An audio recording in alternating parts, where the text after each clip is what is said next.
Hello guys, welcome to our YouTube channel. Myself Pavan Kumar and I'm a Scale 1 officer.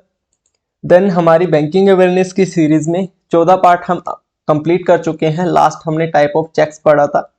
ये हमारा 15 part है जिसमें हम प्रॉम्प्ट करेक्टिव एक्शन पढ़ने वाले हैं, यानी कि पीसीए। ठीक है, तो पीसीए पढ़ने वाले हैं, पूरा डिटेल में पढ़ेंगे होता क्या है, क्या क्या पेनल्टीज लगती हैं, इसके अलावा क्या क्या इसके पैरामीटर्स हैं, इन सब के बारे में डिटेल में पढ़ेंगे। और ये भी पढ़ेंगे कि किन किन बैंक्स पर अब तक पीसीए यानी कि प्रॉम्प्ट करेक्टिव एक्शन जो है वो लग चुका है। आपके मेंस की एग्जामिनेशन के लिए मोस्ट इंपॉर्टेंट रहेगा। इसके अलावा हमारा आरबीआई असिस्टेंट का मेंस आ रहा है, तो उसके लिए भी आपका मोस्ट इंपॉर्टेंट पार्ट जो है वो ये सीरीज रहने वाली है। बाकी इस सीरीज की पूरी प्लेलिस्ट का लिंक मैंने डिस्क्रिप्शन में दे दिया है, वहां से जाके आप इस सीरीज को डिटेल में जो है वो हर एक पार्ट को देख सकते हैं। शुरू करते हैं आज की हमारी इस वीडियो को, और सबसे पहले देखते हैं कि प्रॉम्प्ट करेक्टिव एक्शन पीसीए होता क्या है। तो जो कमजोर बैंक होते हैं उनका मूल्यांकन करना, उनकी निगरानी करना, उनका नियंत्रण करना और उनके सुधार संबंधी जो भी कार्यवाही होती है उस सारी कार्यवाही को करने की प्रोसेस, ताकि भविष्य में क्या हो, बैंक बंद न हो जाए। तो ये क्या कहलाता है, प्रॉम्प्ट करेक्टिव एक्शन कहलाता है। अब फॉर एग्जांपल देखते हैं, हमारी पूरी एक फैमिली है, ठीक है, उसमें हमारे फादर भी है, हमारी मदर भी है, इसके अलावा क्या है, हमारे भाई है, हमारी बहन है। इसमें से हमारा जो एक भाई है वो थोड़ा गलत राह पर है, तो हमारे पेरेंट्स क्या कराएंगे सॉरी हमारे पेरेंट्स क्या करेंगे उसका मूल्यांकन करेंगे कि भाई ये क्या कर रहा है, कहाँ जा रहा है, इसकी निगरानी करेंगे, इस पर नियंत्रण रखने की कोशिश करेंगे, उसको समझाएंगे, जैसे भी कैसे भी समझाएंगे। अगर फिर भी नहीं समझता तो फिर आपको पता है कि उंगली टेढ़ी करनी पड़ती है। तो इसी प्रकार से क्या होता है, आरबीआई भी क्या करता है, जितने भी बैंक्स होते हैं उन बैंक्स का मूल्यांकन करता है, निगरानी करता है, नियंत्रण करता है, और जितनी भी सुधार संबंधी कार्यवाही होती है वो करता है, ताकि भविष्य में इसको कोई खतरा ना हो, बैंक बंद ना हो। क्योंकि अगर बैंक बंद होता है तो उसका नुकसान बैंक को भी होगा और आरबीआई भी को भी होगा। आरबीआई बैंकों के पापा है तो उसको अपने बच्चों की निगरानी करनी पड़ेगी। तो यही हमारा होता है प्रॉम्प्ट करेक्टिव एक्शन पीसीए। अब कैसे निगरानी की जाती है, किन आधार पर निगरानी की जाती है, और अगर वो नहीं मानते हैं तो उन पर क्या क्या एक्शन लिए जाते हैं, इसको समझते हैं। तो कुछ पैरामीटर्स होते हैं, इन्हीं पैरामीटर्स के तहत जो है वो बैंक पर निगरानी की जाती है और तय किया जाता है कि किस बैंक पर पीसीए लगेगा और किस बैंक पर नहीं। ठीक है, इन्हीं बैंक के पैरामीटर्स के आधार पर तय किया जाता है। तो पहला आपका आता है capital to risk weighted asset ratio, CRAR होता क्या है, इसके बारे में ऑलरेडी मैं एक्सप्लेन कर चुका हूं पिछली वीडियोस में, CRAR। ठीक है, तो वो वीडियोस आप देख लीजिएगा, उसमें मैंने डिटेल में एक्सप्लेन किया है। तो capital to risk weighted asset ratio अगर आपका कम है तो पीसीए लगेगा, यानी कि जितना डिसाइडेड है capital to risk weighted asset ratio उस डिसाइडेड CRAR से अगर कम है तो आप पर पीसीए लगेगा एज ए बैंक। दूसरा हमारा आता है net non performing asset ratio. Net non performing asset ratio निकालते कैसे हैं, तो NPA ratio is equal to net non performing asset total loan.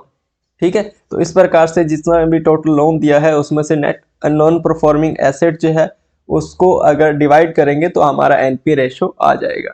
तो लोन का वह पार्ट जो एनपीए हो गया है तो वो कहलाता है एनपीए रेशो। ठीक है, ये अगर ज्यादा है तो इस पर भी एनपीए लगेगा, अगर आपका एनपीए ज्यादा है तो इस पर जो क्या लगेगा, पीसीए लगेगा। तीसरा जो रहता है वो रहता है रिटर्न ऑफ असेट, यानी कि नेट इनकम के रिस्पेक्ट में जो टोटल प्रॉफिट है वो अगर माइनस में है तो भी आप पर पीसीए लगेगा। नेट इनकम टोटल असेट को इससे भाग दे के जो है वो निकाल लिया जाता है, अगर ये नेगेटिव है रिटर्न ऑफ असेट तो पीसीए लगेगा। मुझे पता है आपको अच्छे से समझ में नहीं आया होगा, इसीलिए हम इसको डिटेल में समझते हैं, डोंट वरी।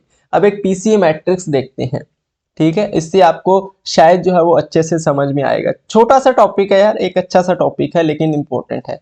ये एक मैट्रिक्स है, इसमें मैंने 3 पैरामीटर्स आपको बताए, पहला CRAR, दूसरा नेट एनपीए और तीसरा रिटर्न ऑफ असेट। पहला कंडीशन इसमें आती है रिस्क थ्रेशोल्ड 1, दूसरी कंडीशन आती है रिस्क थ्रेशोल्ड 2 और तीसरी कंडीशन आती है रिस्क थ्रेशोल्ड 3। ठीक है, पहली कंडीशन में देखती है।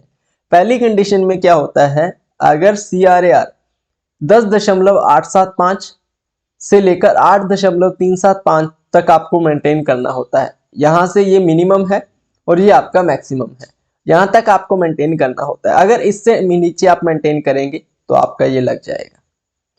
दूसरा, नेट एनपी आपको 6% से लेकर 9% के बीच जो है वो मेंटेन करके रखना होता है। इससे ऊपर अगर आप जाएंगे तो भी आप पे एनपी लग जाएगा। अगर रिटर्न ऑफ असेट 2 साल तक लगातार आपका नेगेटिव रहता है तो भी आप पर एनपी जो है वो पीसीए जो है वो लग जाएगा रिस्क थ्रेशोल्ड 1 की कंडीशन में। ठीक है, अब इससे भी अगर आपके नीचे जाता है, यानी कि फिर भी आपको क्या करता है, दूसरी कंडीशन में क्या रहता है, पहली कंडीशन में समझते हैं। पहली कंडीशन समझ लिया आपने। अब देखिए पहली कंडीशन में क्या होता है, रेस्ट्रिक्शंस है। अगर रिस्क थ्रेशोल्ड आप पर 1 लग गया तो उस पर क्या होगा, जितना भी आपके शेयर्स का लाभांश होगा, आपके बैंक के जितने भी शेयर्स हैं उन पर जो लाभांश मिलेगा, उन पर जो डिविडेंड मिलेगा, उसका वितरण जो है वो नहीं किया जाएगा। ठीक है, जो प्रॉफिट का वितरण है वो नहीं किया जाएगा। ये इसकी फर्स्ट की कंडीशन है। सेकंड देखते हैं। अब सेकंड क्या है, सेकंड, अगर CRAR आपकी 8.375 और 6.875 के बीच में है और इससे भी नीचे जाती है तो आप पर रिस्क थ्रेशोल्ड 2 लगेगा। नेट एनपीए 9% से 12% के बीच है या फिर इससे भी ऊपर जाता है तो आप पर पीसीए लगेगा। और आरओए यानी कि रिटर्न ऑफ असेट 3 साल तक नेगेटिव रहता है तो रिस्क थ्रेशोल्ड 1 लग जाएगा। उसी कंडीशन में अगर 6.875 और उससे भी नीचे है CRAR तो आप पर रिस्क थ्रेशोल्ड 3 लगेगा। नेट एनपीए 12% या फिर उससे भी ऊपर है तो भी 3 लगेगा। और 4 साल तक अगर नेगेटिव रहता है तो भी आप पर रिस्क थ्रेशोल्ड 3 लगेगा। अब कंडीशन देखते हैं। पहला मैं आपको समझा चुका हूं। दूसरा, अगर रिस्क थ्रेशोल्ड आप पर 2 लगता है तो क्या होगा, रिस्क थ्रेशोल्ड 1 तो लागू रहेगा, साथ ही साथ वो अपनी ब्रांचेस को एक्सपेंड नहीं कर पाएगा, यानी कि वैकेंसीज जारी जो है वो नहीं कर पाएगा। अगर रिस्क थ्रेशोल्ड 3 लग जाता है तो रिस्क 1 और 2 के साथ साथ, यानी कि 1 भी लागू रहेगा 2 भी लागू रहेगा। इसके साथ साथ जो ब्रांच मैनेजमेंट है उसको उनका कंपनसेशन और उसका जो डायरेक्टर है उसको उसकी सैलरी जो है वो नहीं दी जाएगी।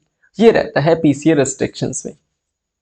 ठीक है, अब CRAR, net NPA, return of asset, ये क्या है उसके बारे में जानना है तो आपको पीछे की वीडियोस देखनी पड़ेगी। अब ऐसे बैंक जिन पर पीसीए लग चुका है, टोटल 11 बैंक हैं जिन पर अब तक पीसीए लग चुका है।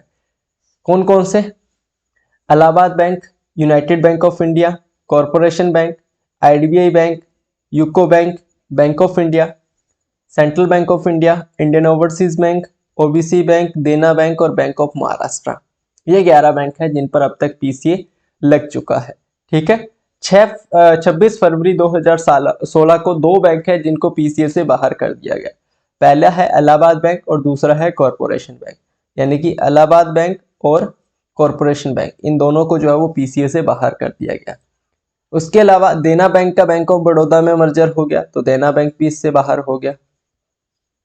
ठीक है, IDBI को एक्वायर कर लिया LIC ने तो IDBI भी इससे बाहर हो गया। तो 4 बैंक जो है वो पीसीए से बाहर हो गए थे 26 फरवरी 2016 को। उसके बाद डेट आती है 31 जनवरी 2019। इसमें से 3 बैंक को बाहर कर दिया गया। पहला कौन सा था, बैंक ऑफ इंडिया, दूसरा था आपका ओबीसी बैंक और तीसरा था आपका बैंक ऑफ महाराष्ट्र। अब बचे कौन से हैं, ये 2 बैंक बचे हैं, 4 बैंक बचे हैं। ठीक है, उसके बाद डेट है 1 अप्रैल 2020। यूनाइटेड बैंक का पीएनबी में मर्ज हो गया तो यूनाइटेड बैंक भी इससे बाहर हो गया। अब रिमेनिंग जो बैंक बचे हैं वो है central bank of India, Indian overseas bank और यूको बैंक।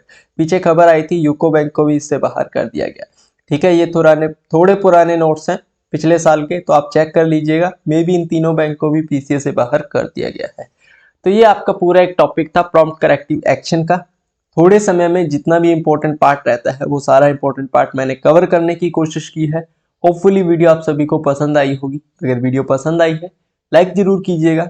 चैनल को सब्सक्राइब नहीं किया है तो यार हो सके तो चैनल को सब्सक्राइब करके बेल आइकन को प्रेस कर लीजिएगा ताकि इसी प्रकार की वीडियोस आगे भी आप सबको मिल सके। आगे मिलते हैं नेक्स्ट वीडियो में, तब तक के लिए good luck and have a nice day.